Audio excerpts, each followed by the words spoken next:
ओम नमः शिवाय। महाशिवरात्रि का पर्व भगवान शिव को समर्पित है।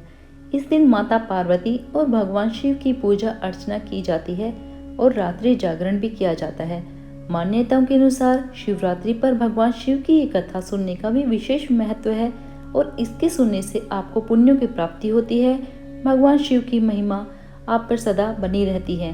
तो भगवान शिव की कथा सुनने से पहले आप सभी से निवेदन है, अगर आप चैनल पर नए हैं तो चैनल को सब्सक्राइब कर लीजिए और अगर आपको कहानी अच्छी लगे तो आप इसे लाइक कीजिए और आप इसे दूसरों के साथ भी शेयर कीजिए ताकि आपके साथ दूसरों को भी इस पावन कथा को सुनने का पुण्य प्राप्त हो सके। एक गांव में एक शिकारी रहता था। पशुओं की हत्या करके वह अपने परिवार को पालता पोसता था। वह एक साहूकार का ऋणी था।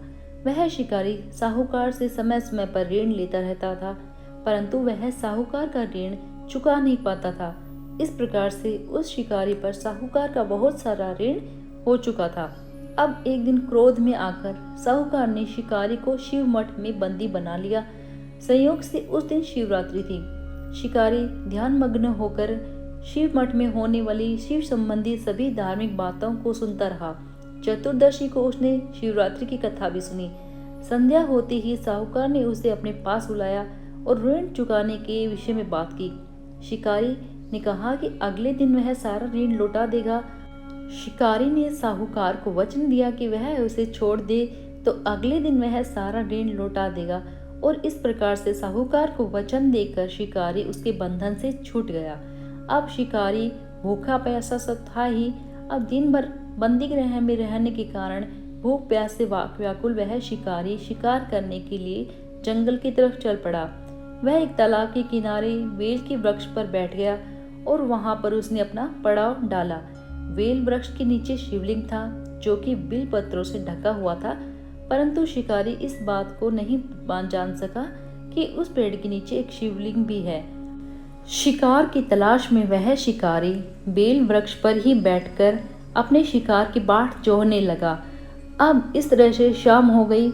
अब उसे कोई शिकार नहीं मिला तो उसने अपने बेलपत्र पर बैठे बैठे ही वहां के वृक्षों से टहनियां गिरानी शुरू कर दी।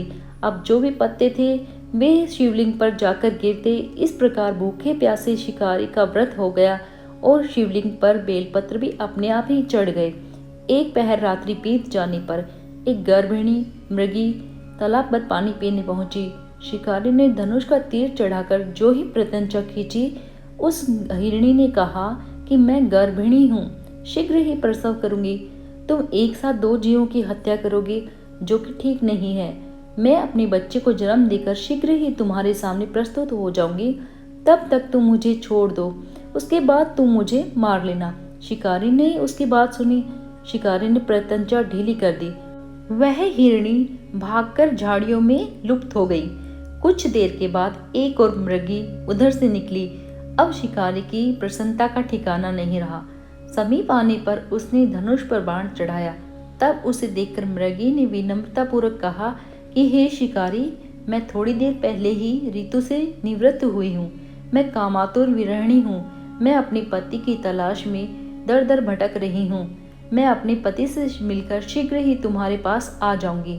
शिकारी ने उसकी बात सुनी और शिकारी ने उस दूसरी हिरणी को भी जाने दिया।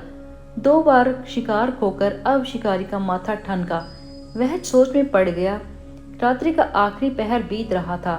तभी एक और हिरणी अपने बच्चों के साथ उधर से निकली। अब शिकारी के लिए यह एक सुनहरा अवसर था। उसने धनुष पर तीर चढ़ाने में देर न लगाई। वह तीर छोड़ने ही वाला था कि वह हिरणी बोली, हे शिकारी, मैं इन बच्चों को इनके पिता के हवाले करके लौट आऊंगी, तब तुम मुझे मार देना, परंतु इस समय तुम मुझे जाने दो। शिकारी हंसने लगा और बोला, सामने आए शिकार को छोड़ दूं? मैं ऐसा मूर्ख नहीं। इससे पहले भी मैं 2 बार अपना शिकार खो चुका हूँ। मेरे बच्चे भूख से प्यास से तड़प रहे हैं। उधर हिरणी ने कहा, शिकारी, जैसे तुम्हें अपने बच्चों की ममता सता रही है, ठीक वैसे ही मुझे भी सिर्फ अपने बच्चों के नाम पर थोड़ी देर के लिए जीवन दान दे दो। हे शिकारी, मैं तुमसे थोड़े समय के लिए ही जीवन दान मांग रही हूँ। मेरा विश्वास करो, मैं इन बच्चों को इनके पिता के पास छोड़कर तुरंत तुम्हारे पास लौट आऊंगी। उस तीसरी हिरणी के भी दीन स्वर सुनकर शिकारी को उस पर दया आ गई। उसने उस हिरणी को भी जाने दिया। इस प्रकार से 3 हिरणियों को उसने जाने दिया। शिकार के अभाव में बेल वृक्ष पर बैठा शिकारी बेल पत्र तोड़ तोड़ कर नीचे फेंकता जा रहा था। अभी सुबह होने ही वाली थी तो एक हष्ट-पुष्ट मृग उसी रास्ते पर आया। शिकार ने सोचा कि इसका शिकार तो मैं अवश्य ही करूंगा। शिकारी की तनी प्रत्यंचा देखकर मृग विनीत स्वर में बोला, हे शिकारी भाई, यदि तुमने मुझसे पहले आने वाली 3 हिरणियों तथा छोटे छोटे बच्चों को मार डाला है तो मुझे भी मारने में विलंब न करो, ताकि उनके वियोग में मुझे भी अधिक दुख न झेलना पड़े। मैं उन तीनों हिरणियों का पति हूँ। यदि तुमने उन्हें जीवन दान दिया है तो मुझे भी कुछ देर के लिए जीवन दान देने की कृपा करो। मैं उनसे मिलकर तुम्हारे सामने जल्दी ही उपस्थित हो जाऊंगा। उस हिरण की बात सुनकर शिकारी के सामने पूरी रात का घटना चक्र घूम गया। उसने सारी कहानी मृग को सुना दी। तब उस मृग ने कहा कि जिस प्रकार से मेरी तीनों पत्नियां प्रतिज्ञाबद्ध होकर गई हैं, मेरी मृत्यु से अपने धर्म का पालन नहीं कर पाएंगी। अतः जैसे तुमने उन्हें विश्वास पात्र मानकर छोड़ा है, वैसे ही मुझे भी जाने दो। मैं उन सब के साथ शीघ्र ही तुम्हारे सामने उपस्थित होता हूँ। इस प्रकार से वह हिरण भी चला गया। उपवास, रात्रि जागरण तथा शिवलिंग पर बेलपत्र चढ़ाने से शिकारी का हिंसक हृदय निर्मल हो गया था।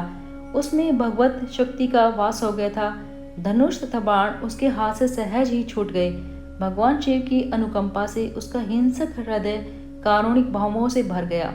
वह अपने अतीत में किए बुरे कर्मों को याद करके पश्चाताप की ज्वाला में जलने लगा। थोड़ी देर के बाद ही वह मृग सहपरिवार शिकारी के सामने उपस्थित हो गया। वह मृग अपनी तीनों पत्नियों और अपने सभी बच्चों के सामने शिकारी के सामने खड़ा था। उन सभी ने शिकारी का धन्यवाद किया और उन्होंने शिकारी से कहा कि उन्होंने अपने अपने कर्तव्यों का निर्वाह कर दिया है। अब वह शिकारी उन सभी को मारकर खा सकता है। परंतु जंगली जानवरों की ऐसी सत्यता, सात्विकता और सामूहिक प्रेम भावना देखकर शिकारी को बड़ी ग्लानि हुई। उसके नेत्रों से आंसुओं की झड़ी लग गई। उस मृग परिवार को न मारकर शिकारी ने अपने कठोर हृदय को जीव हिंसा से सदा के लिए हटा दिया और कोमल व दयालु बना लिया। देवलोक से समस्त देव समाज भी इस घटना को देख रहा था। घटना की परिणति होते ही देवी देवता ने पुष्प वर्षा की। तब शिकारी तथा मृग परिवार भगवान शिव की कृपा से मोक्ष को प्राप्त हुए और स्वर्ग में पहुंचे। तो भगवान शिव की महिमा ऐसी है कि कठोर से कठोर हृदय वाली शिकारी का भी हृदय परिवर्तन हो गया और उन सभी हिरणों को भी मोक्ष की प्राप्ति हुई। इस प्रकार से भगवान शिव की महिमा और कृपा आप सभी पर बनी रहे, इसी कामना के साथ मैं कहानी को संपन्न करती हूँ। आप सभी से निवेदन है कि वीडियो को लाइक कीजिए और शेयर कीजिए।